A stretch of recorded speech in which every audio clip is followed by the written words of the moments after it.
Hey guys, it's Greg, and today just wanted to offer this trigger warning to start.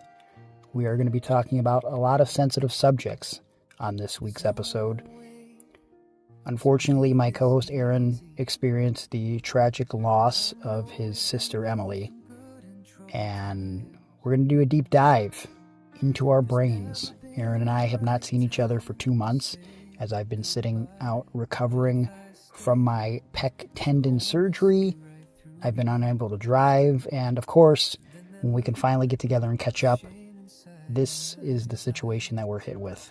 And so, in honor of her memory, and in honor of Mental Health Month for Men, we're going to be focusing not just on men, but the women as well. We're going to be covering a variety of mental health topics, including ones that you guys submitted, and we're just going to try to talk through this together. Mental health is incredibly important, and if you're feeling lost or suicidal, please reach out for help. Dial 988 for the suicide hotline. Help is around 24/7. Just remember, you are never, ever, ever alone.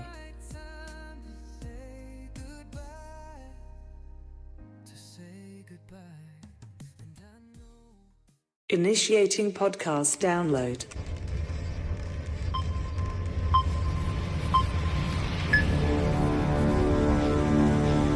Prepare yourself.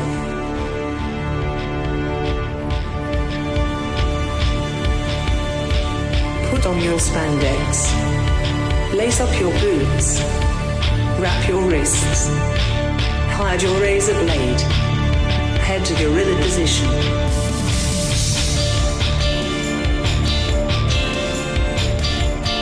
Grease up your hair. Apply baby oil. Okay, apply more baby oil. Get into gimmick. Keep your ears open and your mouth shut. Have fun and be safe out there, brother. Welcome to Iron on Wrestling. Now your host, Gregory Iron. Hello again, everyone. Welcome to another edition of Iron on Wrestling with Gregory Iron. I'm your host, Gregory Iron. This is episode 295. And no beehives that I've dealt with recently. I'm not a fan of Pardon the bees. interruption. Oh, my gosh. What? No behinds? I like behinds. I wish okay. I'd like to see more of them. Yes. Well, hold on. Wait, no, not you. No, not you. I just shaved. All right. Well, we're not promoting that that sponsor anymore. Say goodbye. No. Hi. What up, player? Good to see you. Yeah, it's good to see you live and in person instead of just on the interwebs. Yeah. I've been on the interwebs for a while now. It's Yeah, been like it's 2 months. Every Wednesday, I have to go and look up a Gregory Iron video just so I can see your face. Why Wednesday? Because that's when I usually see your face. Kayfabe, brother. Oh, okay. I got you. Yeah. Right. Well, how's it going? Wait, and today's Wednesday, though, for reals. Today's actually Wednesday as we're recording this because, we're both going through some stuff. You're going through some stuff more than I am going through right now. We didn't know if originally the plan was return to podcast this week, which would have been Monday, and then, stuff was happening, and so I thought maybe I'd have to fly solo one more week, but then we were talking yesterday, and you're like, hey, I think I'm ready to podcast, so I said, you know what? I can have the podcast up by 10 p.m. Eastern Standard Time. Why not? And then I figured, obviously some wrestling stuff was probably going to come up in here because we've got, roughly 2 months to catch up on. I don't imagine we're going to go back 2 months, but there is some current stuff that we can talk about. But I just, it's a men's mental health month, and I just felt like for both. Is that a real thing? It's a real thing, Oh. and I just felt like for men and women that listen to the show, because we do have some women listeners, believe it or not. Figure we could talk about some mental health stuff and what we're going through, and these always seem to be very popular episodes. So I said, why the hell not? But it is legitimately good to see you. And it is legitimately good to see you. What's the word? Where do you want to start? I don't know. I guess we'll start with 2 words. Mm-hmm. Murder-suicide. Okay, well. So there we go. We'll just get that out of the way. You know what? Wouldn't expect you to deliver that in any other way.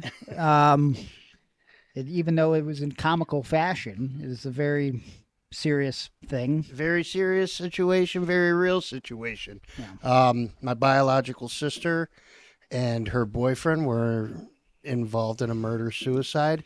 I don't have all the details yet. I know, I don't know who shot whom first and that kind of thing.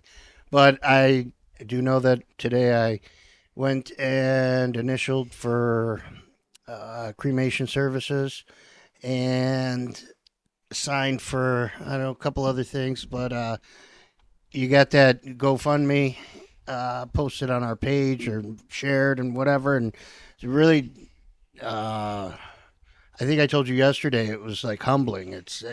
When something like that happens, you see all these people that, you know, I have like my first ex-wife donated. Oh, wow.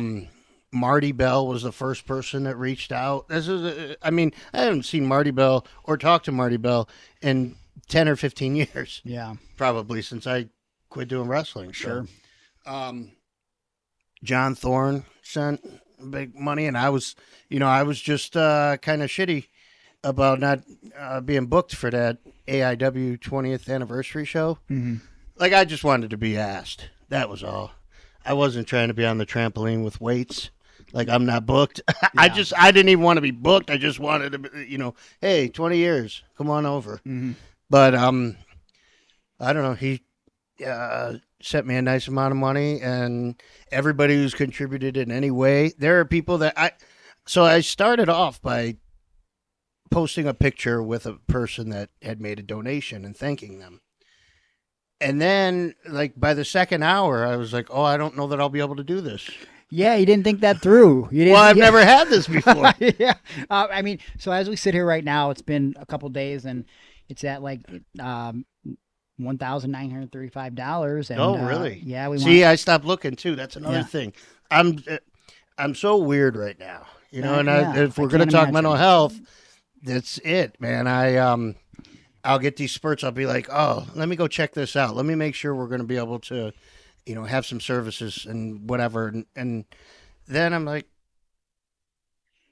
well, the power just went out, but we're still recording because we're on battery, so we're good. Okay. Yep. Hold on. Well, I don't know what happened there, but the electricity. Pardon the interruption. Yeah, it's out. Yeah. Whoops. Yep. Sucks. That's all right. Well, it's not, friends always listen to Endless Love in the Dark. Anyways, we were talking about the GoFundMe and how you're overwhelmed. That's humbling, man. Yeah. Nice of people to reach out, and even people that are just sending kind words, text messages, stuff like that. But I don't do well with that kind of stuff. So it's very hard for me to, like, accept it and then also, like, respond. I got you. Well, Aaron said he'll be sending back all the money from the GoFundMe very shortly, so just he'll be in touch. Just stick around.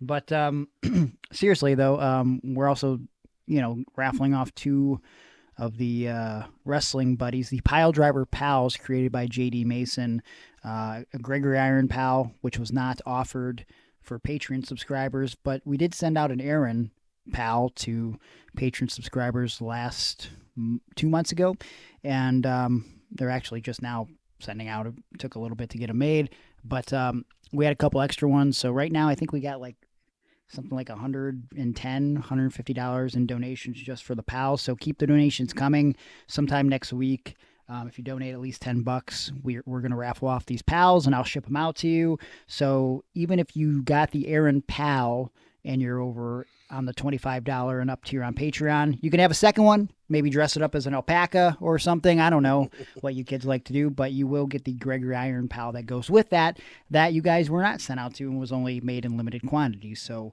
I would appreciate it. Aaron appreciates it. And like things like this, and again, we can expand upon it however much or little as you want to. It is incredibly humbling with my injury last month, and I don't think you know him, but I'm actually going to have a chat with him next week, and I'm going to air it on the show.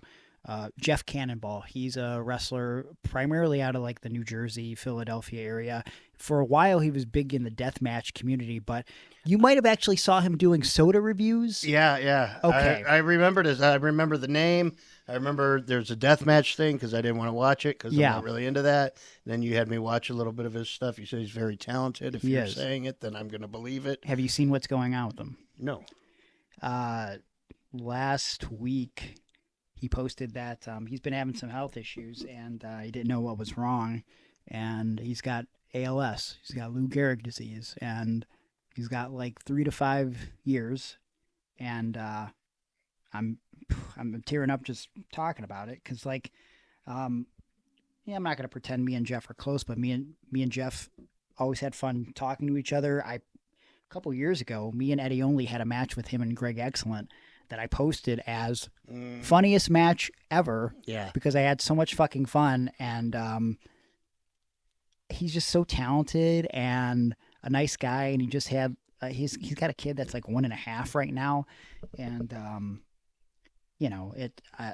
I went back to message him, and I'm looking at the exchange of messages that we had in the past, and all the kind things that he had said to me unprompted, and me like saying these things back just because, like, sometimes there's people that you just work with and it's whatever, but like, I don't know, when you create something entertaining, whether it be serious in wrestling or in our case, like, it was pretty fucking funny in my opinion. Go and watch it, find it on YouTube. It's on the Iron On Wrestling channel.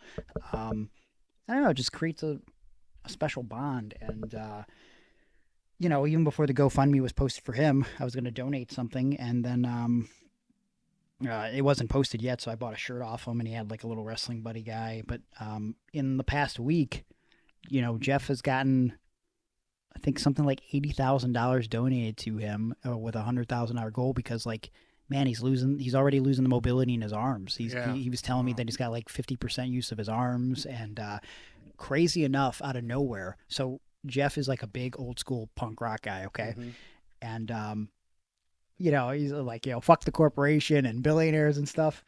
I don't know how he saw it, but the news from yesterday before I went to bed was Mark Cuban randomly saw this GoFundMe somehow and donated $10,000 to Jeff Cannonball. So you never know who's watching, who gives a shit. And well, you always told me that anybody could be listening to this podcast at any time. And you said also that a lot of those people are from Cuba and the majority of them are Marks. I did not say that. So that never happened. So Mark Cuban, if you're out there, hey, we appreciate what you're doing for somebody in the wrestling community. Yeah. It's humbling, and like I said, so this weekend, actually, Jeff is going to be inducted into the Deathmatch Hall of Fame. It was kind of an impromptu thing with GCW.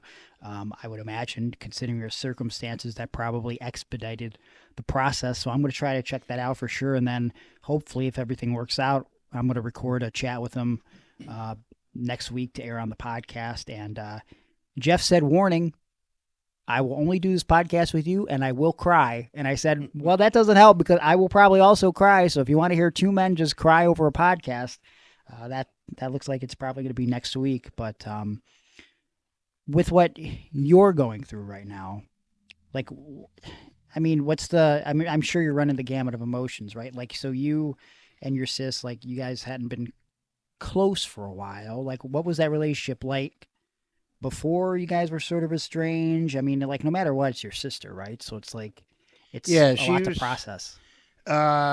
She was at the hospital for the birth of my children, and we had worked together actually, like landscaping one summer, and I used to go visit her at the mall. She worked in the place where you get your earrings, the little like island or whatever that is.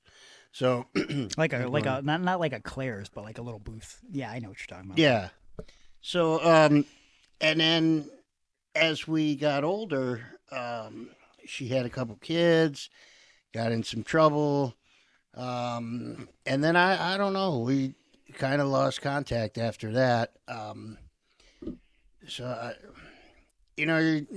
because we're talking mental health for men, but this was a girl that battled mental health issues for a long time. And I'm hoping that, but if I could take anything out of this, it's that pain's gone from her now. Yeah. She doesn't have to feel that. So, and then we stayed in touch from time to time on Facebook. Had a couple discussions about how messed up our lives were with the family that we grew up with, and I don't know, some nice moments that we got to share, and then now she's gone. So, do you have any like favorite memories as a kid growing up with her or anything like that? no, because I was already moved in with my dad by the time she was born. Okay. So there's no, like we didn't go to school together or anything like that. Yeah. We didn't ever go grocery shopping together. None of that kind of stuff. So like I said, I was already moved in with my dad by that point and had no relationship with my mother.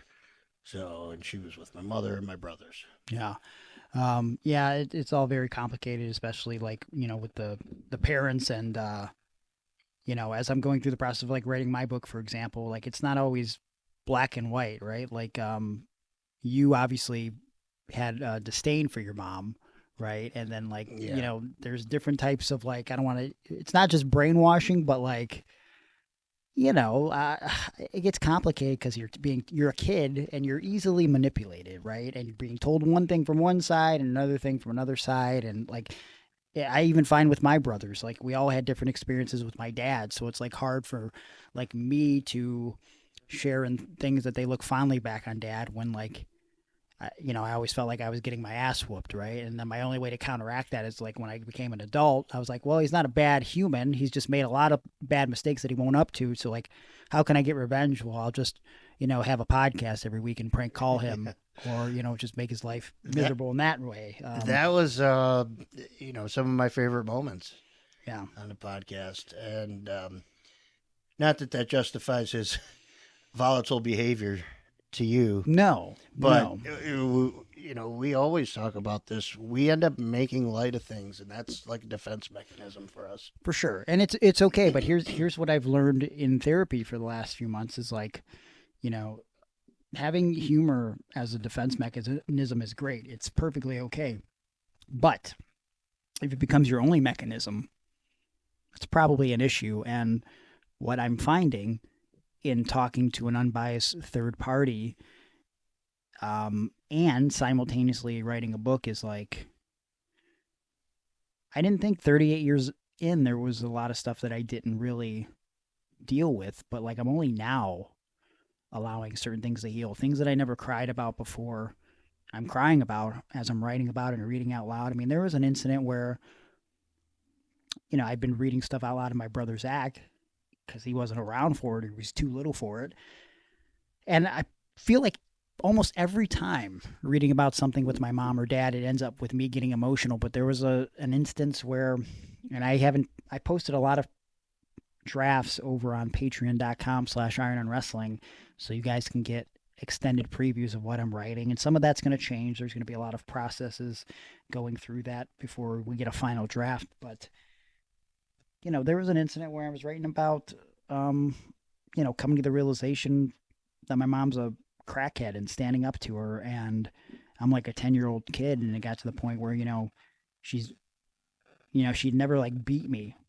It was always my dad that I was afraid of. And because she needed that fix, there's an instance where she fucking grabs me by my hair and like kicks my legs out from under me and like is just like beating the fuck out of me. And, I'm writing this blow for blow in detail, like what's going through my mind and like what's happening and like being kicked by my own mom and like struggling to breathe. And it's, I had to stop reading it to my brother. I had to start breaking down crying, and I just said I can't finish it, and he was like, it's okay, man.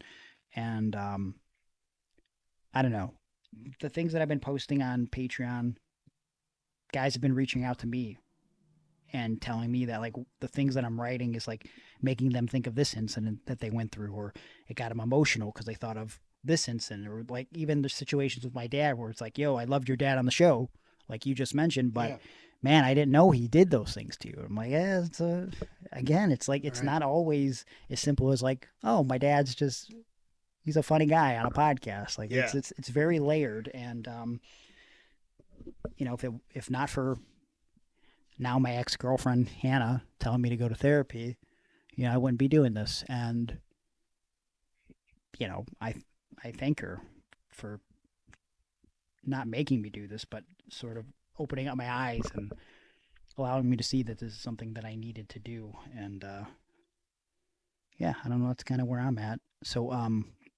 as you have the GoFundMe money coming in, today you've got to go through the process of like, with your brothers, who again you're not super close with, like figuring out like what's next, right? Like that's what you're gonna do after we record today. Yeah. So my brother Damien, this always sounds bad, but his baby mama, she's been a blessing and taking control of all this. I mean, they're not even together anymore and haven't been for years, as far as I know. And but she took the reins and was like, "Here, I will step up and do all the grunt work. Yeah, I'll contact these places. I'll find out who's going to charge what. Blah blah blah blah blah. You show up, sign." And I was like, "Yeah." So then we'll figure it all out. They wanted to meet at Applebee's today, but I want to do this podcast. It's very important to me because, so, you know, there was a couple people that reached out that said, hey, send in a little bit of money for the GoFundMe. Would you be up to talking about, you know, this experience? It doesn't have to be tomorrow. It doesn't have to be in the next week or whatever, but would you be open to doing a podcast about it? And I was like, man, I had already planned on that being my therapy. Yeah. But this gave us a chance also to get back together, get the band back together. Right. Now, maybe, I don't know. What do you, with your brother's baby's mama taking the reins, you seem like you're okay with that. And I know that I was okay with that on my end too. Like my brother, who's a year younger than me, Mike, took over that shit with my dad. But there is a little bit of a part of me, while I would rather not deal with that, there's like this big brother part of me that's like, I feel like I probably should be doing that. And also knowing how things panned out with my dad in the end, where he was calling Mike and Zach as he's like losing his mind, then calling me jackass and dumbass and asshole, and, you know, just various forms of ass. You know, I feel like in a lot of ways, in my dad's eyes, I started out as like this, as the smart kid. And then somehow, like, sort of like the progression of Eric Matthews on Boy Meets World, how he's like the cool, popular kid. And then somehow, like, throughout the course of 8 to 10 seasons, he just becomes like this big dumbass. Yeah. You know what I mean? Like, that's kind of what I never even thought of that comparison until right now, just talking out loud. But like, that's really what I became to my dad, is like, what is this idiot going to do next? And so there's this part of me that's like, man, maybe I should have stepped up and like took control of that. But also, I don't know, maybe you don't got to be the oldest brother and also be the leader of everything. Like, so I don't know. It's hard to like, I'm always like indecisive about how I should feel about that. So like, where are you as far as like how much more can I be there for my sister? You know what I mean? Yeah. One, I've been there, you know, and taken the lead on of a lot of things. So I feel like if I want to sit this one out, it's okay. I can sit this one out. Because Jordan's done an amazing job, and she got the GoFundMe together before I had even thought of that. That's actually how I found out. The GoFundMe popped up on my Facebook page. Oh, well, that's awkward. Yeah. Okay. And I was like, hey, should I know something? Yeah. And then, then she called and told me. And then, what else? That's another reason why I wanted to do this podcast here today was because you just figured out something where your situation became comparable to the Matthews brothers Yeah. from Boy Meets World. Yeah. But it makes sense. Does it? I think it does. Well, yeah, and you're discovering more about yourself. This is therapeutic. Well, but see, here's my thing. Like, and I don't know if I've ever even actually said this to you, but it's like for whatever reason, like my desire to make people laugh trumps everything else. And then for some reason, even though I rarely see it in real life, I always think that I have to be like, I mean, I enjoy it. I've always got to be like the zany next door neighbor. Yeah. Even if I'm living in the house, like I Yeah. got to be that guy who's like being always like I'm basically the Urkel. Like I always have like an invention or like something dumb to come over and say. Like, But or like the main part of it is that as soon as you enter the room, you get the laugh track or Yeah. the applause track. in my mind, Yeah. but in real Hey, life, Greg! but in real life, you don't have the zany neighbor. You'd be like, I hate when this motherfucker shows up. Like that would be real. Why does he come over here and make jokes about death? It's like and abuse? for example, my brother Mike came over last week and he had been helping put in a shower because I God forbid I can't freaking do that, and so he walks You in. don't even take one. Rarely do, and so Thursday night, Uh-huh. the new Karate Kid movie came out, and so I wanted to go see that with my brothers, which it's meh. You know what I mean? Like, wait until you can watch it for free streaming. It was not worth seeing the first day. It was no Cobra Kai, let me tell you that. However, they had a special popcorn bucket. And these popcorn buckets, they sell out quick. Yeah. So I knew we were going later in the night. I went early morning to get the popcorn bucket and came back home because I have nothing to do because I'm finally freaking going out and about again. And my brother walks in the house and I go, hey, come in the living room. I got to show you something very important, but I need you to be completely silent. And immediately I could just see on Mike's face, he knows I'm going to do something stupid. Like it's not even like a trick anymore. Like, Yeah. oh, what? You did something dumb. So he Can I do that? yeah, he walks in the living room, and then the popcorn bucket looks like bricks and a wooden board that you can break through Okay. to get to the popcorn. So of course he sees it. He goes, "Wow, okay, you bought the popcorn bucket." I say, "Shh, silence, Michael son." And then I'm like, teeing up my karate chop, and then he's not saying anything. He's like, "Please hurry up so I can do the bathroom." And like, hey, and I chop through it. And he goes, "Wow, very impressive. I'm surprised you didn't do it with the bad hand." And I was like, he's like, "Why would I do? That's just dumb. Yeah. I didn't have to. Why am I doing this just to entertain myself?" Yeah, I would have done it too. I like that. Man, I just remember I used to have all those Karate Kid toys. Yeah, Now, this was probably before your time. sure. Yeah. And I had the whole collection. And I remember my favorite, I think, was the referee. Because then I could use them because WWE wasn't making WWF, WCW, NWA, AWA. They weren't making a real referee. I think they eventually the came. AWA had one. I think they came out with the LJA one eventually, right? Like Maybe eventually, but it was not later. then. So Yeah. I just used the guy with the referee shirt on from the karate tournament. That obviously was paid off by Danielson. Yeah, it's rough, man. That's rough. I don't know.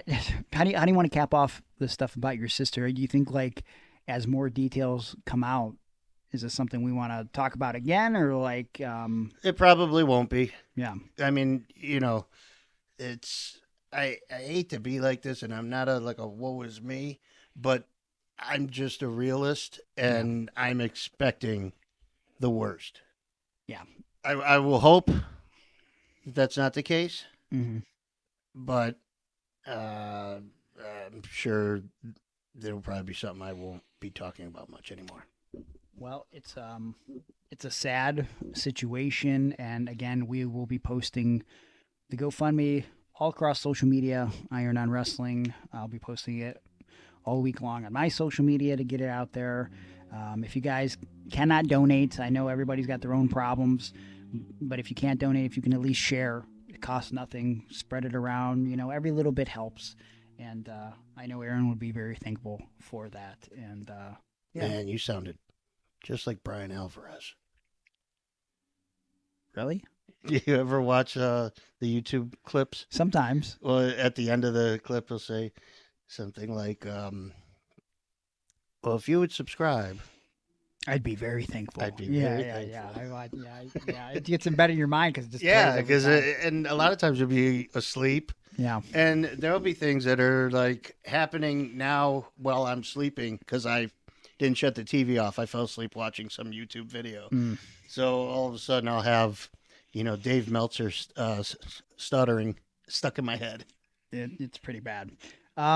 Why don't we pay some bills when we come back? We're going to talk maybe a little pro wrestling if there's something pro wrestling you're going to talk about, but also we got some comments from social media from some people that wanted to talk about mental health, and I also got some DMs about some people who wanted to remain anonymous and talk about some mental health stuff. Someone's all up in your DMs? Yeah, to talk about the things that are making them sad. Oh, these people are morbid. Yeah. My kind of crew. We'll address all those things when we come back on Iron on Wrestling. I just got the official word. Well, what word is that? Well, a good buddy of mine told me that, we've been jumping the gun on the 20 years. Officially, next year, it's going to be 2 decades of dominance for Juan Ortiz and Of the Dead Designs. Can you believe it? What? Yeah. That Juan, he's a good friend of mine. Yeah? Yeah, he's a buddy as well. Yeah, I would say that he's a good friend Would and you a say buddy. he's your first buddy? Not the first buddy I ever met. Okay. No, but he would rank up there pretty high. Buddy Landau. If I had a MySpace top 8, he would be in the top 8 for sure. Oh, he's number 2 for me. Really? Who's number 1? I can't tell you that. Come on. Whoever. Wait, well, why don't you give us an idea of the drawing for your MySpace number 1? Okay. So first of all, Juan Ortiz is drawing this, first of all, and Of the Yeah. Dead Designs because they have so much experience within the industry. I just realized that I was in a place for the cremation services today with an Of the Dead Designs t-shirt on. Look at that. You're wearing it right now, yeah. They're probably like, oh, this morbid. So sicko. he is number 1. Numero uno. Juan of the Ortiz. Mm-hmm. And he and I are in a crematory together. Yep. And this is going to be the next shirt design. And I'm looking at different urns, and he's eating ice cream. Oh, Because isn't that what a crematory is? an ice crematory? Yeah. Okay. And then there's an alpaca. Oh, Yeah, he's sniffing a mustache. It's not mine, though. well, how much would that cost? Well, I would say roughly $5. Okay, all right. Yeah, it sounds like a great design. I don't know how you would fit all that into your number 1 on MySpace, but that's okay. Well, the fishing pole's number 2. Oh, gotcha. Okay. Well, you can get any design you would like made by Juan Ortiz and Of the Dead Designs. He's done stuff for people in WWE, AEW, TNA, New Japan Pro Wrestling. His stuff's been on action figures and video games. And you can get your very own design, maybe a logo for your big or small business. Who knows? But you can't do any of those things unless you reach out and make Juan Ortiz a good buddy of yours. So all you got to do is got to go to @Of the Dead Designs over on Instagram, facebook.com/Of the Dead Designs, or go to his website, ofthedead.weebly.com. Mention Iron on Wrestling. You'll save $20 on your first design. $20 whole dollars. No. What? No, I heard he was replacing that. That's not true. No? No, $20. He's losing out on $20 every time somebody. Take advantage now. Yep. So go and send him a message and be a part of the family. Be a good buddy, because Of the Dead Designs and Juan Ortiz is bringing artwork to life. How's your health? Oh, it is healthy. Yeah, mental health, we're working on it, but your overall physical health. Well, it's only because I have another close personal friend. He's of the podcast. He's a close personal friend of myself in person. Okay. We were hanging and banging on the beaches of Venice. Wow. Venice Beach, California. Sure, I've heard of it. Yeah. We were lifting weights, and I turned to him and I said, "Mike, TNT Mike?" And he said, "Yes, usually people just call me Mike, but okay." And I said, "Well, TNT Mike, I kind of ain't been feeling it lately." And he said, "What do you mean? Are you having trouble with your libido?" And I said, how did you know?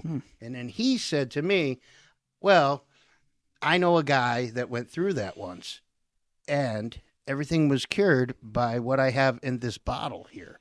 And he unzipped his fanny pack, and he pulled out a bottle of enclomiphene, and it's a... Clown feet. Yeah, clown feet, yeah. Wow. Longevity peptide. It's good for, well, your libido. Okay. Do you remember that Nirvana song?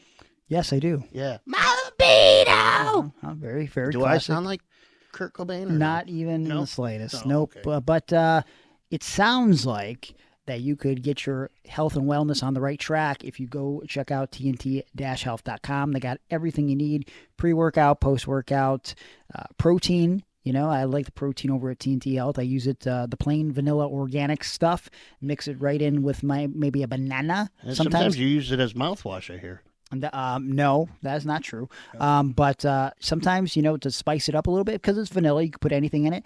I have some protein Wheaties that I buy from the Walmart, and I just crunch in a little handful of the protein Wheaties, so I got like the little cornflake flavor in there. Hits the spot, but I couldn't make it so good without the 30 grams of protein in one scoop from TNT-health.com. And, you know, he sent me some stuff for my shoulder recovery as well. And, man, look, it's free to look, and everybody should be doing something for your health and wellness. And TNT Health isn't in the business of selling you supplements. They're selling you results. Mike is going to also help you track your macros, how much nutrition you should be taking in a day as far as your protein goes, your carbs, whatever your goals are.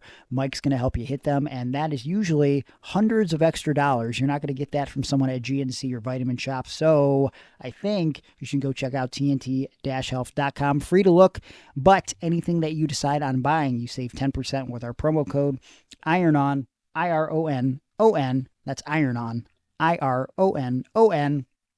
Do yourself a favor, go to the website right now, buy something, because at TNT-health.com, it's about your health today, not tomorrow.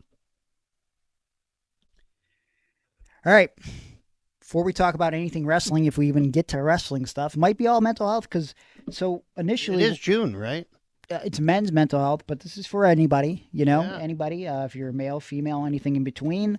We're having some Wi-Fi issues here, but I saw that we got quite a bit of comments and messages, so we're going to try to get to as many as we can. We've been keeping the show a little shorter, a little sweeter, but this is a very important subject. Because we don't know what's going on with the electricity. Yeah, it's hard times, brother.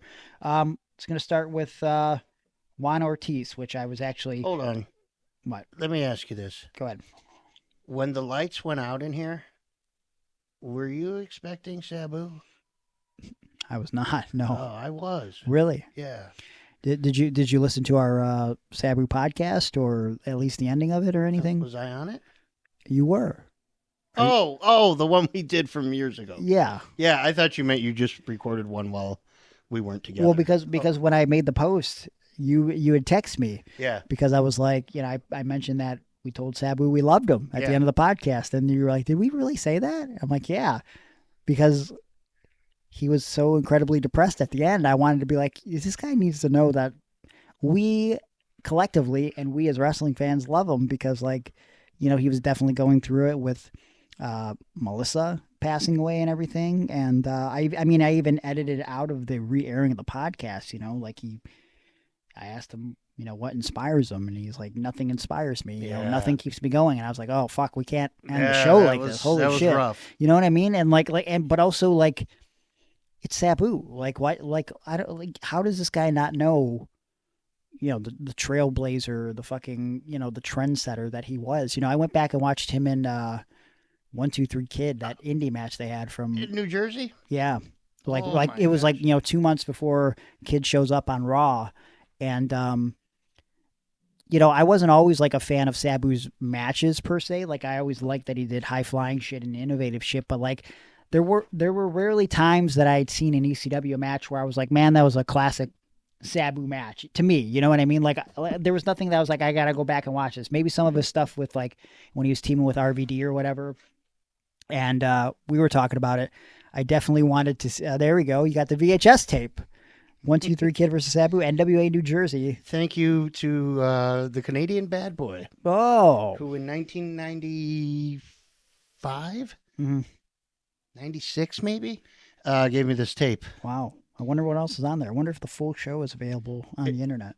Well, the full show is on this tape here. Wow. So if you want to take it and put it up, upload it somehow. Yeah, figure that out. But yeah, watching him in 1-2-3 Kid in '93 was crazy, and I even took some of the recordings from whose podcast was it at the time in '93? The radio show. It wasn't Alvarez because he wasn't around. It wasn't Meltzer. Someone. But people were calling in. It was a call-in show, and they were talking about how, like... But it was Wade Keller. It was Wade Keller. That's what it was. And people were calling in. It was like, yo, this Sabu match is the greatest match I've ever seen in my life. Like, this has changed my life. This is going to change wrestling. And I used that over top of, like, some Sabu music because I was just like, this guy, I mean, he was just beloved. And now, of course, like most people, he's dead, and he's getting his flowers, you know. And but I don't think Sabu would have liked being put over so much. Yeah. You know what I mean? Like while being alive. Right. So just a sad situation. Oh man, that guy, we're going to get to Juan's question here, but we didn't even get to talk together about Sabu. Yeah.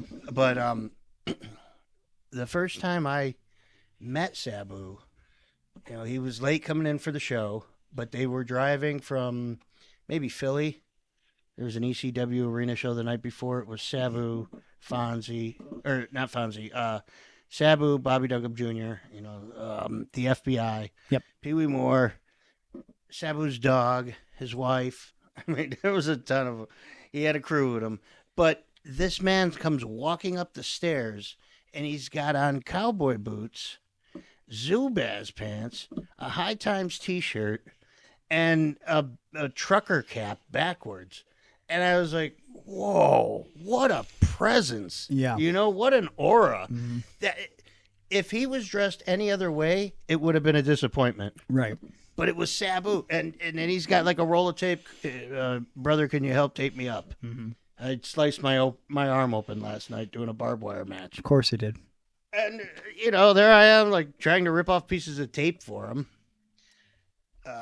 What an insane individual that I definitely will miss, and I'm so glad that we got to do that podcast with him a couple years ago. Me too, and I guess I'll get your thoughts on it. And I talked about it on the Sabu episode a couple weeks ago, but, like, what do you think about, what are your feelings about the supposed accusations that, by fans, that the final match with GCW in some way led to the death of Sabu? Because what I basically said was, you know, I don't think anything he did in that match led to his death. Sabu's his own man. He can make his own decision. But I did go into a big discussion about how, without having like a stooge per se, because you don't ever want that guy, I do feel like sometimes wrestlers do things that maybe they perhaps shouldn't be doing, especially if, you know, the promoter can't be watching at all times.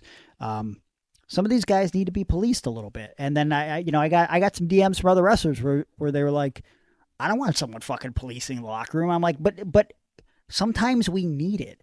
Even a guy like me, like, you know what I'm saying? Like, I'm not doing drugs or alcohol, but I might leave some shit on the floor or something, you know? And that all like, depends whether or not we're coming back to the show. You think they want us coming into a rec center and like fucking doing coke in the bathroom or drinking beer? You know what I mean? Like a place where kids are usually at, and we're renting this venue for the night. Yeah, I don't know. Dude, I'm so torn on that situation because I get it, but I was also there in Cleveland in a building that I helped get the ECW booked for, this Masonic temple, and I was there the last night we were ever allowed to be there. Last flyers I ever made for ECW. Bam Bam Bigelow was pissing in the pews. Yeah. I mean... That's a perfect example. Yeah, so... Yeah, I don't want anybody policing me, but at the same time, maybe I shouldn't be pissing in the pews and ruining it for everybody. Yeah, I mean, literally, wrestling didn't come back to that venue until, 30 years later when, is that the math? Yeah, that's the math. Oh, well, 25 years later when Circle 6 ran there a few years ago, and now AIW's run there a few times since, so. Wow. It took that long for wrestling to come back because of ECW back in 1998. Them guys are wild, though, man. Nobody was going to tell them, I don't think, too, you know. Also, just let me say this about Sabu. having known Sabu and having this in my mind because he said it directly to me, I want to die in the ring. Yeah. And, he didn't die per se in the ring, literally, but if it was a few days after or whatever that was, that's how he wanted to go. Yeah.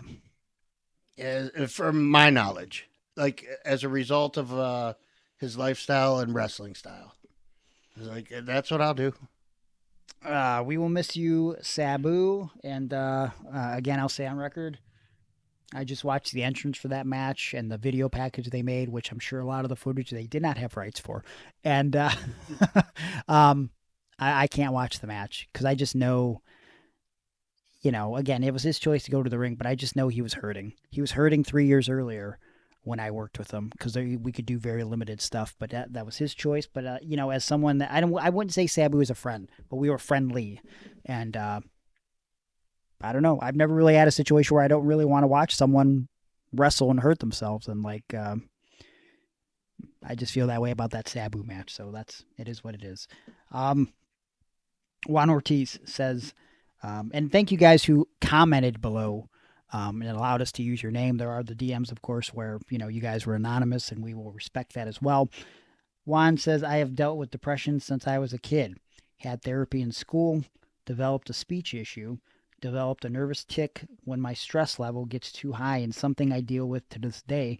I'm 35 and recently medicated for my issues, 2 years sober, and will be dealing out therapy soon, and it really was the easiest thing to do to help ease the mental pains. When I saw this, of course, I, did some messages back and forth with Juan, and he really elaborated on why he has some of those issues. Because the first thing that came to my mind, and then obviously I think you can relate with the being sober stuff, you could talk to that.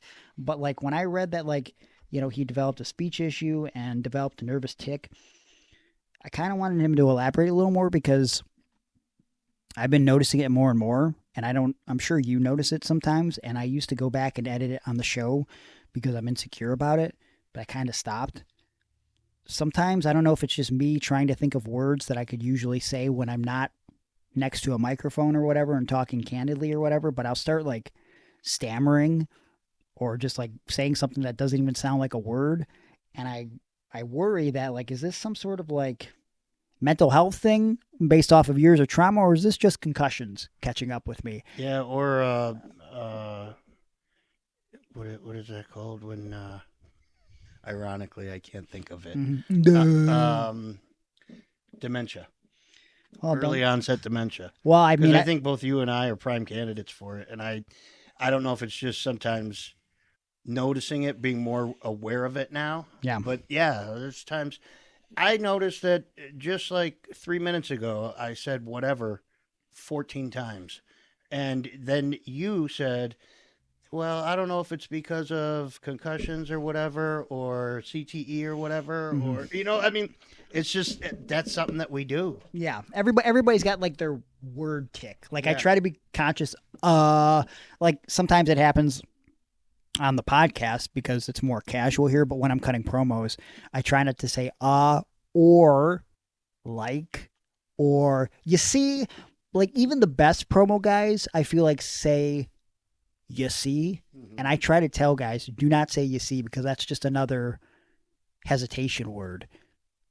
But no matter what, I can't break and I was just watching the Cora Jade interview with Ariel Helwani a couple of days ago, and I feel like I developed that from girls in the 90s, and then it just became part of my talking. But every other word with her was and I was oh, Jesus Christ. But it's just she's young too, right? Sure, yeah, she's 23, 24. She might be a little older than that, but yeah. Maybe that's why she got released. Is she the one that got released? She got released because she's young? No, because she kept saying in her promos. No, I don't think that was in the promo. Come on. Yeah. So, talk to me about Juan mentioned he's 35, recently medicated for his issues, 2 years sober and dealing out therapy soon. And it was the easiest thing to do to help ease the mental pains. Man, that sure sounds right to me. The worst thing you can do for your mental health issues is to self-medicate, or I guess everybody says you don't want to be aware of something when you know it's happening, so you get drunk or you get high or whatever. There's one. Sure. But all that does is just poison your brain even more. It doesn't give you a chance to heal. Yeah, didn't help me at all. A friend recommended to me and made me watch a couple nights ago. I don't know if you ever heard of this film, but you should definitely watch it at some point because I'm sure to some level you will relate. It's called Honey Boy. You heard of it? From 2019? Had no idea what it was going into it. Honey, that dance movie with... No, that's what I thought of, though, with Jessica Alba. Oh, yes. There's no boy parts on her, I don't think. No, Honey Boy was what it's called. And they said, I know you're going through some stuff right now. You've been writing a lot in your book. I know that it's hurting you to relive these things.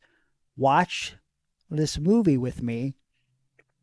Honey Boy is a movie written by Shia LaBeouf, and it is about him as a child actor and his experience with his dad, who was, kind of the one bringing him to these movie sets, these TV show sets, and holding on to his money. His dad is an ex-con, and he cannot get a job otherwise. So his job is that of, basically the chauffeur and, just the kid that Shia LaBeouf is his dad's boss, and it gets abusive and physical. And as I'm watching this, I'm going, why did you think this was going to take my mind off of what I'm writing about right now? The incredible physical and emotional abuse of my mom and dad. And they went, I don't know.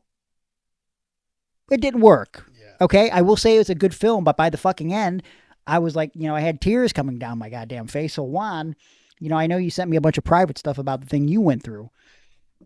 When you have time and you're in a good place and the 5-year-old's in bed, watch Honey Boy and get back to me, because you will cry. And it took a lot of strength for Shia LaBeouf to write something like that based on his father. It's pretty intense. He actually plays the role of his dad, which I thought was very smart, because I didn't even know it was about Shia LaBeouf. At the end of it, I looked it up and I go, what is this? Is based on a true story. Who's it about? Oh, okay. That's crazy that who's going to play his dad better than him, right? He lifted, but all right, let's move on. Eric Brennan says, I deal with bipolar disorder since I was 22. Still struggle to this day, even with the help I get. From depression to social anxiety and whatnot, hard to keep or make friends, date, etc. I do try and hide how I feel because, and I want to be honest, I'm too horrified of what happens in my head every single day. I often become a hermit at times or become too manic and crash hard. It sucks, but here I stand still going.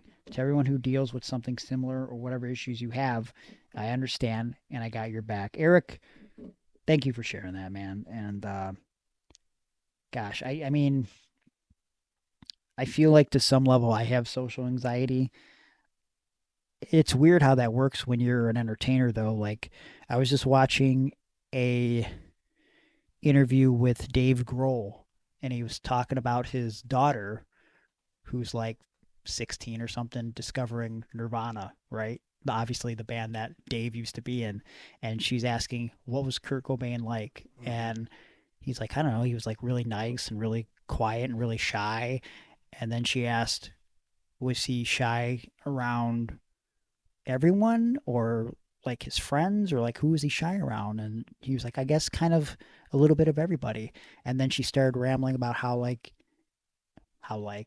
it was crazy that someone so shy and so timid could go on stage in front of thousands of people and then sing something that's so vulnerable and honest and open. And yeah. I was in that funeral services place today, and I went in the bathroom. I was having a panic attack. I was speaking with one person, and I couldn't remember anybody's names. Like, she's like, "Oh, could you call your brothers and see what time they're going to be up here?" And I was like, I don't even know their names. Yeah. You know, yeah. So, but if you were to have me have bullet points to a script and have to read it in front of a couple thousand people at some random wrestling event, sure. Yeah, it's strange how that works. I will say this, Eric, I can't understand completely what you're going through. I've known people with bipolar disorder. JT Lightning, my former wrestling trainer, had bipolar disorder. It was very evident that he had bipolar disorder. And he was not shy about it. He would tell you in a heartbeat. Yeah. I feel real bipolar today. Here's the thing, though. Before people took it very seriously, I feel like he said it in a way where it was a threat. like it was a threat. Like, I might beat you up today. Yeah. Like, usually people might be a little bit more timid, be like, "Oh, sorry if something goes wrong." It's like, no, I'm gonna fuck up your whole life today because I am bipolar. I will say that I didn't realize it, though it all makes sense in retrospect. My mom, shortly before she passed away, she was diagnosed as bipolar, and that was because, they had her write down in a book, a journal, to document how she was feeling day by day, and it would shift every day. One day she was optimistic about her future and changing her life, and the next day it was, nobody in my family loves me and no one wants to speak with me and I'm a disappointment.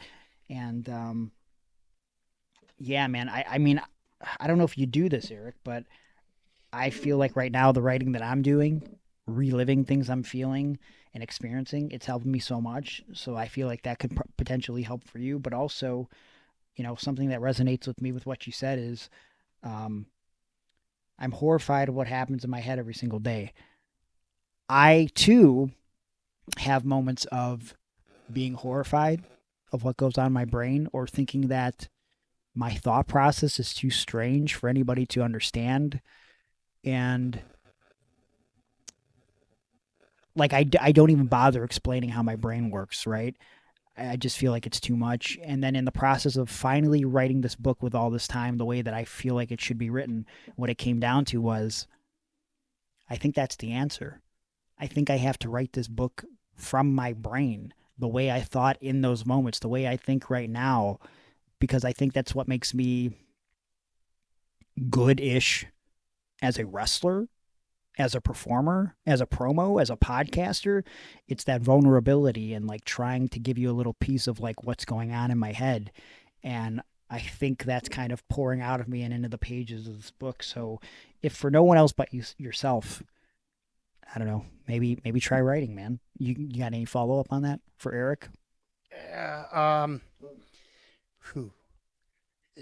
bipolar is no joke. And being in your head like that is such a fucking difficult situation to handle. You and I get in a car, drive to Detroit for SmackDown. All right, here's the first thing I'm doing. Well, after I move all the shit out of the front seat to the back. Okay. Hey, leave me alone. We get on the road, and I have to figure out a plan in case you have a seizure while you're driving. Not because you have seizures all the time, but I will do this in anybody's car I get into and they're driving. I have to figure out a way how I'm going to climb over, make sure I can get my leg extended to hit the brake, and which arm would be better for me to throw it into park and then try to escape the car and also save you in the process. Wow. That's every time I get in a car with somebody. Okay. As I hate traveling, and I don't know if it's been, because of I've been in several car accidents. I've lost people who were close to me in car accidents, but it's always worst case scenario. That's I don't know if you ever noticed this, but you and I go into what was that place that I always didn't like, and then you took me there and I liked it. Not the Manhole. It was a different bar. Yeah, I knew you liked the Manhole. Waffle House. Okay. Oh, yeah. You took me to the Waffle House, and when I go into a restaurant with somebody, I have to be facing where I can see who comes in the door Mm-hmm. in case shit pops off. Yeah. So if I see somebody sketch it coming in or whatever, I'll get up and I'll walk in front. In the Waffle House. I know no sketchy people. I'm laughing not because of what you're saying, but because what you're saying is so genuine and nice and like what a protector you are. I too want to see who's walking in the door of the Waffle House, but not like because I'm like, well, if something happens, my thought is always like, so I can like look at the person I'm with and go, no. I want to be like, look at this fucking guy. Oh, right? yeah. Like, just make a comment, right? Like I'm a piece of shit. Yeah, like Jesus Christ. Yeah. I mean, yeah, I did not know that. Honestly, that's but also that's every day of my life, every place I go, and so what I'm saying is that Eric, I definitely feel you. You know, my mother bipolar, and I just spoke with somebody the other day after all this stuff had come out with my sister and that, and this girl told me that my mom wanted to get rid of her dog at one point, and she said, "Take my dog," and this girl said, "I cannot take your dog. It's your dog, and I don't have a place that has pets allowed." Mm-hmm. My mom was so upset that Children's Services showed up at this person's home the next day because my mother called and made a false complaint just to do something to piss the person off for not taking her dog. Wow. Because that's not my mom just being evil. That's because in her head she had to do that. Yeah. Oh yeah, you want to screw me over? I'll fuck your whole life up. That's pretty awful. Rest in peace, Aaron's mom. Yep. Scotty Sariti says Saber. It's not Saber. Oh, not at all. Nope. Said pressure, always pressure. Pressure of living up to expectations set for myself and other people's expectations of me. And I commented, I feel this. Is there a particular instance or situation that comes to mind for you? And he said, work is timed out at 15-minute intervals. So I set little goals for myself to get done in those 15 minutes. I feel completely unaccomplished when I can't do that. I mean, I guess that could apply to really any goal that we as individuals can set for ourselves, right? The feeling that, you know, shit, if I don't accomplish this, then what good am I? I got a similar message in the DMs from someone that I won't name, but they said that their friend is going through a little bit of a health crisis, and they're trying to be there for the person, but they can't be there in the way that they want to be. And they feel like they're a disappointment. And I said, well, what are you doing for this person? And again, this person that they're dealing with is going through physical issues. So they said, you know, I bought a cane for them. And, you know, I try to call them up on the phone. And I try to take them places when need be and things like that. And, you know, sometimes there's only so much we can do. And sometimes when we're not hitting our goals, maybe we need to set the bar a little lower, right? Until we can hit that goal consistently. And then maybe we can move up from there. But also you have to remember sometimes, and I find this as a wrestler, and I think Aaron, you can attest to this too. And this is just something that I was talking about in the DMs to Jeff Cannonball about. He said he didn't agree with going into the Deathmatch Hall of Fame. And I said, yeah, because you're an actual good wrestler who actually is critical of your own work, even when it's good, great, or even better than that. You always want to be better. I'm not saying that doesn't necessarily make you perfectionist, but like we pick apart the things that we do as artists because we always want better. And then meanwhile, the next two guys who go out to the ring and shit the bed, they're like, brother, that was so great. Fuck, we had him in the palm of our hands. And like you watch the match and you're like, holy shit, that was one of the biggest train wrecks I've ever seen in my life. And these guys are so fucking delusional that they think they did a good job. We always want to be better and improve. And I think, Scotty, you might be doing a great job. Like, maybe you're comparing yourself to others, right? Like, that's an issue I've definitely fell into many times in my life. And what is the comparison to others is the thief of joy? Is that the saying? Something of that nature? You know, you're You're getting stuck in your own head. You're putting the pressure on yourself. And I know that's easier said than done because I do the same damn thing. But also, I don't like the pressure. But sometimes the pressure, the situations that put me up against the wall and I've got no alternative but to get this done in this amount of time, sometimes without that in front of me like that, I don't know if I would get it done at all. Sometimes we have to make the best of the situations we are in. I feel like I'm rambling, but I hope I'm making a little bit of sense here. Aaron, your thoughts for Scotty and pressure? I'll try to make this as quick as possible. I was in a play in high school, and I remember it was just me and this girl, and we were supposed to be falling in love. And there was a big speech that I had to give where we were in this moment of a heated argument. You know how the guy who secretly has a crush on this woman, she secretly likes him. They get into a big argument, and then they end up kissing. Okay? And, that's kind of par for the course with how storytelling goes in there. And we started to argue. I lost my line. I stood on that stage for 5 minutes and 35 seconds where no one said a word. And then finally I just made some shit up and we did the kiss. Now, that's not true because there's no fucking way I would be up on stage with nobody talking for 5 minutes and 35 seconds. Sure, yeah. Somebody would have had to do a run-in or something like that. But my point is, I felt that it was 5 minutes and 35 seconds that I was on that stage.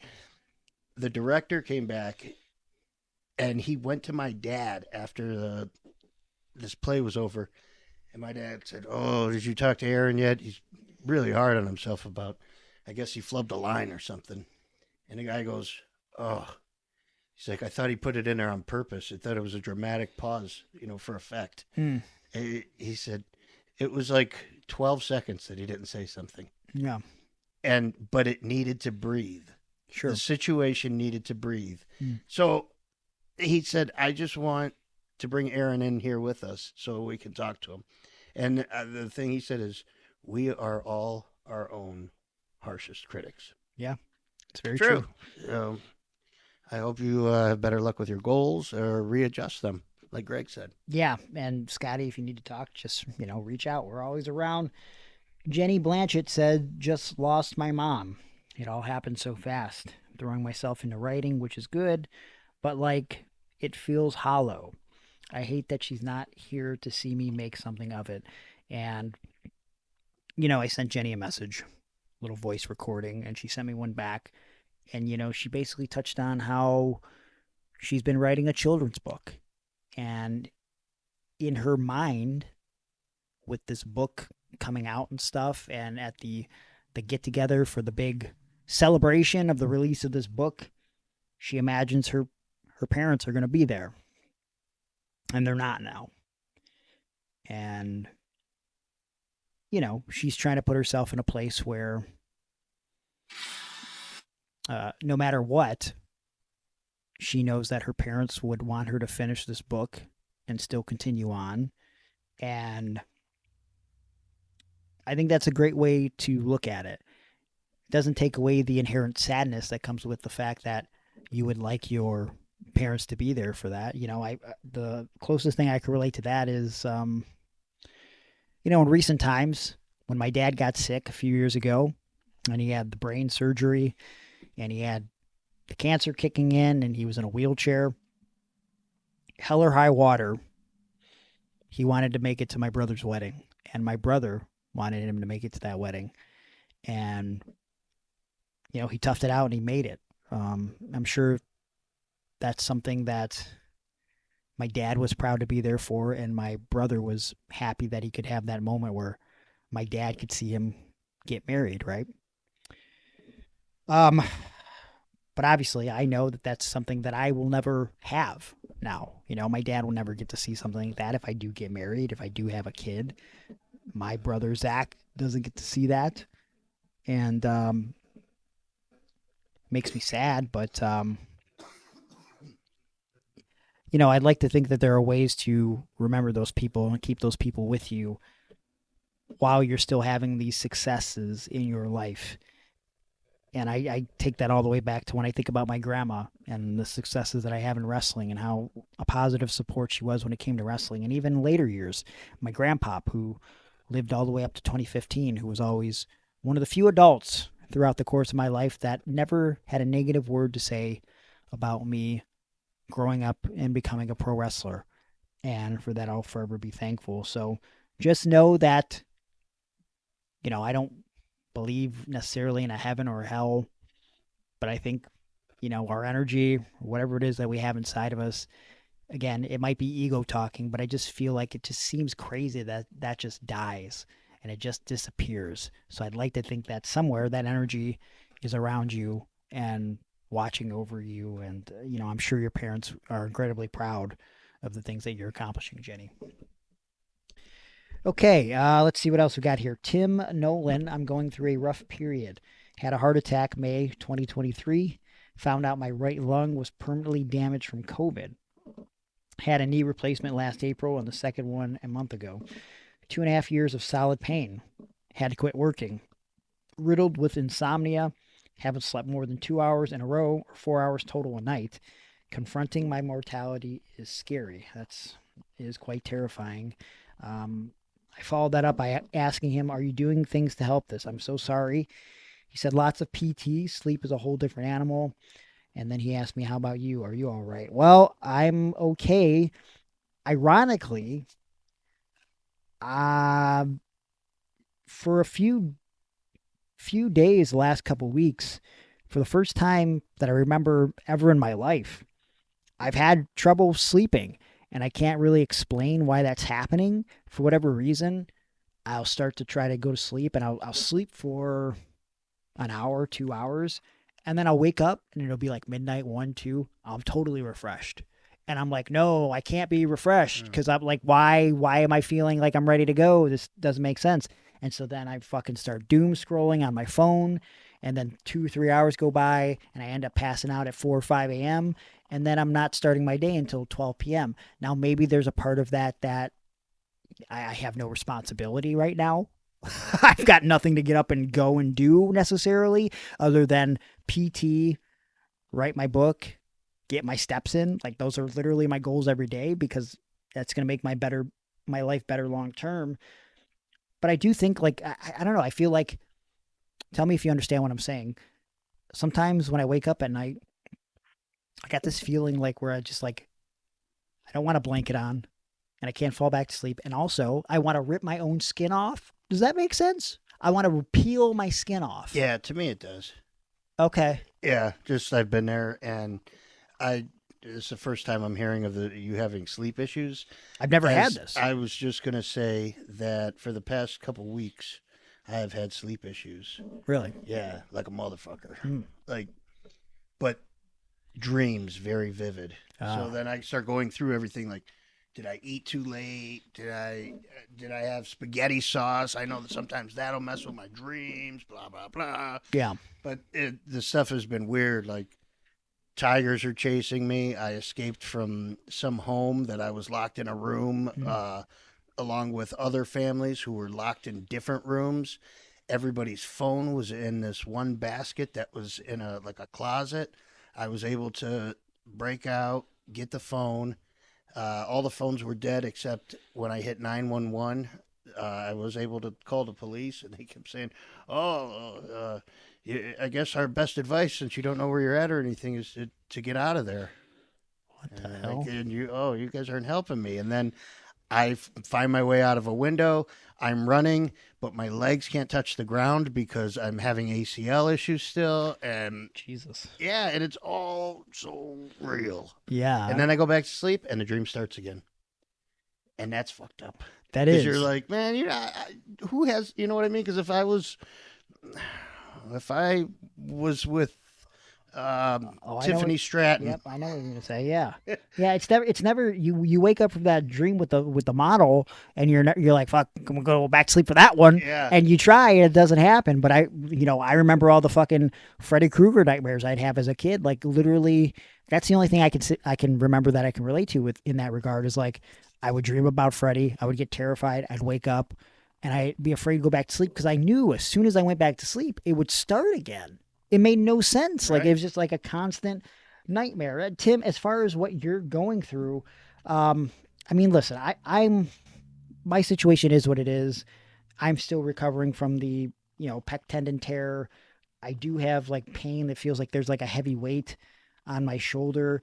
My insurance is being dickheads to me this week, and they're trying not to pay me the 50% of my paycheck going forward, which I'm hoping we can rectify that. But I feel like, you're having it worse than me, man. Like you're in my thoughts as far as the insomnia, and man, I can't imagine only getting 2 to 4 hours of sleep a night. And, man, Hey, we cannot function on 2 to 4 hours of sleep a night. no, I know they say Vince McMahon is known to sleep like an hour and a half a night or something like that, but that can't be real, and it can't be healthy. Why used to Maybe that's why he's always so mad and wants people to be proud Americans. what was the Paul Heyman deal? It was like he used to take like 30-minute naps throughout the day. You know what I mean? Like Yeah. those 20, 30-minute naps to like keep going. And I'm sure copious amounts of cocaine that they haven't talked about. I'm sure that's probably a thing, right? I don't know. That was a big man. Well, my mom was a big yeah, woman. you're right. You She told me defied that, logic. But and as far as like, the physical issues, man, stick with the PT. Give yourself an hour of PT a day. That's what I've been doing. And I know that seems excessive, but 1 hour, I just take my time with my arm exercises. I can't do anything beyond arm exercises and bands. So, I just do that. And then I do like 10 to 15 minutes of abs so I don't feel like a complete slob. Stick with it, man. And just, get yourself feeling as good as you can. Stevie Jonak says my best friend is ill with cancer, and that's driving my anxiety crazy. Plus, the government is worrying me. My benefits are in danger, and so is the immigration status of many that I know. Yeah, it's well, as far as your friend goes, I'm so sorry about that, and all you can do is try to be there for your friend as best as you can. And we could talk probably a whole different podcast about what the government's doing and throwing people out of the country, whether that's right or wrong. I guess to kind of follow up on that, the next comment, so we can kind of lump it together, is from Eric from Patreon. He says, the world today is what's bugging him. Since January, I've been seeing friends get laid off or dogged. Doge. I never know how to say it. My job is up in the air because of Taco turning off and on tariffs, yet people I know celebrate it. I can't talk to my own dad because he is brainwashed, posting and reposting hateful things about women, students, LGBTQ, and liberals. Just reading this, maybe is it old age or just me being a fucking human being? It makes me want to cry. Like, I can't even believe like people are this fucking demented. It's a deep dark hole you can get into. Stupid online fights that never go anywhere. It's just maddening that people are that evil or blind to it. Aaron, I feel like these are questions for you to answer. So before you do, the extent of what I watch, I keep it limited to first thing in the morning, every Tuesday, Wednesday, Thursday, Friday. I'm watching The Daily Show, Jimmy Kimmel. Jimmy Kimmel, and I'm watching who's the fucking other one? Whatever the case, Jimmy Fallon. not Jimmy Fallon.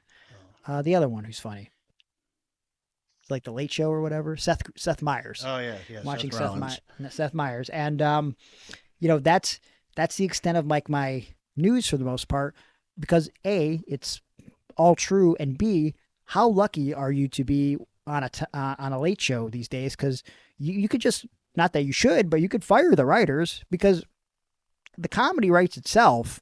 The unintentional hilarity with what's happening around us, like out of the movie Idiocracy, is insanity. So that's kind of where I start and stop my day. And then if I see something that intrigues me, I delve a little deeper. But I mean, I don't know, man. It just seems like we're all humans and there's just not enough respect for the human condition. I don't know if that makes sense.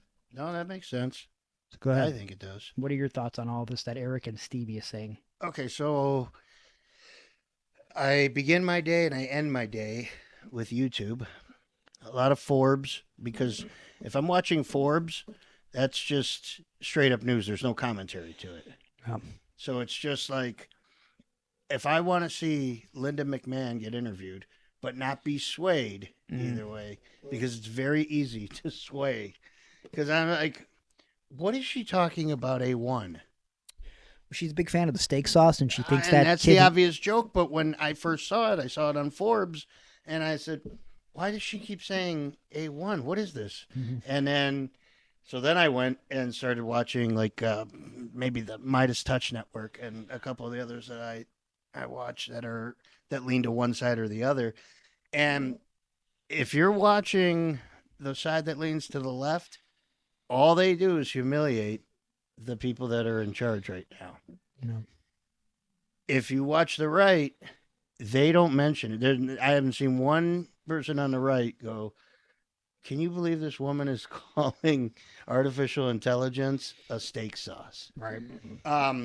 But then if I go online on Facebook, all you do is see many are your friends and you're having to snooze them for 30 days because it's just a whirlwind of this is why you're a homo. And, I pull up your skirt and shit like that, and it degrading the other side. Yeah. I feel like the right is extremely mean. I feel like the left feels like they're elitists. And then I feel like the only people that matter are the billionaires because they're the ones that are just getting to do whatever they want. There's no consequence. Yeah. You just pick up some kid that was on his way home from the volleyball game at high school, and, you're not the guy we were looking for, but you're a guy with the same last name, so let's take you to this camp. You keep seeing stuff like that. That's real life. Yeah. And then you'll get the ones that are like, hey, well, he deserved it. Yeah. Well, for having brown skin. Right. I got a child with brown skin. Oh, no, man. Thank God that my mom did take my dad's last name because her maiden name is Garcia. Mm-hmm. And it seems like these camps are filled with a bunch of Garcias. Yeah. It's pretty awful. Like I said, we could do a whole podcast on that, but yeah, so I feel your pain. Who was it? Eric? Eric and then Stevie Jonick. Yeah. Bubba Smith says, my two friends in my life, Garrett and Nick, both took their own lives. Nick was in 1998 and Garrett in 2024. Learning to heal from something like this is not easy. I spent many, many years feeling guilty for things I cannot control. Time and aging being some understanding. But there are days the tears still roll down my face. Thank you for sharing that, Bubba. It's hard when you lose a friend like that. In your case, two friends. And, just losing someone in general, all you can really say is, it never really gets better. You just learn to carry on in a very different way. You carry that pain with you and learn to press on, right? It's like when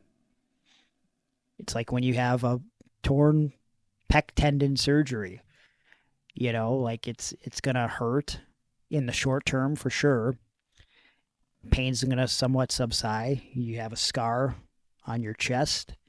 And at some point, when, you're physically ready, you can start lifting again, but you'll never lift in the same way. You'll probably never lift without that pain there. And I feel like that's kind of like what it is losing someone. You still, you put your game face on, you keep moving forward, doing the things that you were doing before. It just feels a little different. You got to make the best of it. That's a part of life. I was just seeing something about Dick Van Dyke, who's 99 years old. And the one thing they were talking about with him is I'm like, wow, so incredible. You lived almost 100 years. He's like, and he's very optimistic and happy. He's like, yeah, but like, the downside is like, I've seen literally all my friends die. Yeah. You know what I'm saying? Like, you gotta, like, that's something you don't think about when you live to 100. It's like, yeah, all my other friends probably gonna die, likely 30 years before me. And I just keep living and living and living and suffering with these losses. Living through it and living through it. Yeah. So it's incredibly difficult, but you have to try and carry on. Do you have something you want to add to that? I think you did a good job there. I don't know. I think our time here is about done for the day, though. Yeah, you got to get going on. Yeah. Well, I don't know how many comments that we just went through, but you said there was more. And people seem to really get into this kind of thing. We got probably at least 6 or 7 more, and I feel like we should do this again next week. Maybe even sprinkle in some wrestling, though. I guess. See what we can do. Yeah. But well, right now I'm not looking at my messages, and obviously I can't say your names anyways. But Uncle Bobby had something he wanted. Verdi had something. Dylan Willoughby. I appreciate you guys commenting. We will get to these next week for sure. Thank you, everyone, for being so vulnerable as we talk about these things. Hey, we got a whole freaking month of mental health, so why not we just continue to do this, right? Well, plus, I know you're still out of work, and I've got a couple more bereavement days, so if you ain't doing shit tomorrow. I don't think I am. So okay, maybe we can work something out. We'll get back at it. I don't know. All right, we'll see how this goes. But yeah. So thanks everyone. I think that helped me a little bit. I think it's helped Greg. I think I'd be happy to think that we helped you guys out in some way. Yeah, and just remember, we're always here to talk about these things. There's nothing wrong with talking about these things. In fact, you're probably weaker if you're keeping this shit inside. You got to talk to someone, or you don't have to comment into a podcast to talk about it, but find someone in your life that you could trust and believe in, and or just trust and believe in us.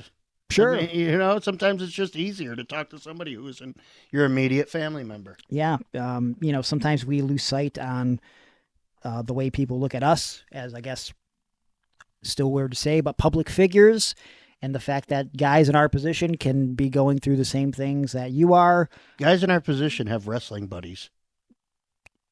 We do. We have 2 wrestling buddies that you can actually donate $10 to the Aaron's Sisters GoFundMe, and you can get a raffle ticket for a raffle that we'll be doing sometime probably near the end of next week. So you can donate more than $10 if you like, and we will put you in the raffle as well. Just make sure to message me after you donate so I know that you want to be part of this raffle. And we'll be posting that on social media all week. You can follow the podcast on social media at Iron on Wrestling. Make sure you check out the Patreon, patreon.com/Iron on Wrestling, for a buttload of bonus content starting at just $3, including a bonus episode that I recorded yesterday as we preview Money in the Bank for this weekend. We actually talked a little bit about wrestling on that one, but that's so boring compared to what's going on in our stupid brains, right? Beep, beep, beep, beep, beep, beep, beep, beep. I'm sorry, we got something. Got breaking news. Okay, what's up? Yep, I'm just getting this now. Mariah May debuted last night. Oh, wow. You found that out nearly 24 hours later. Is that really breaking at that point? Well, I'm going to break your face. Okay, that's menacing. Patreon, best way to support the show. $3 for audio, $5 for video, $9 to get involved in the live chat, which I might do Sunday. If I'm feeling froggy, I might leap over to that live chat. You get at least an hour of my time, and you got to be at least in the $9 tier and up. And, we talk about stuff that we will never, ever, ever, even as vulnerable as we get on the podcast, we'll never talk about some of the stuff that we talk over on the live podcast stream. And listen, Greg's going to talk about butt stuff this week. So. I might. I don't know. I'll probably bury some people, that's for sure. But am I going to be burying anything in anybody's butt? I don't know. We'll have to tune in on $9. Sunday. $9. Yeah. You want to be a part of that, and of course, you go up and up and up in tiers. If you sign up for the $25 up tier, you'll get something in the mail. I got stuff sending out before the end of the month, and follow me on social media. I'm at Gregory Iron on X, Gregory_Iron on Instagram, Facebook.com/The Handicapped Hero. You can book me for pro wrestling seminars and motivational speaking engagements. Remember, I'm in the process of writing a book, so if you want to get and see some of that, the drafts, before anybody else does, it's all over on Patreon. I'm occasionally posting stuff on my social media as well.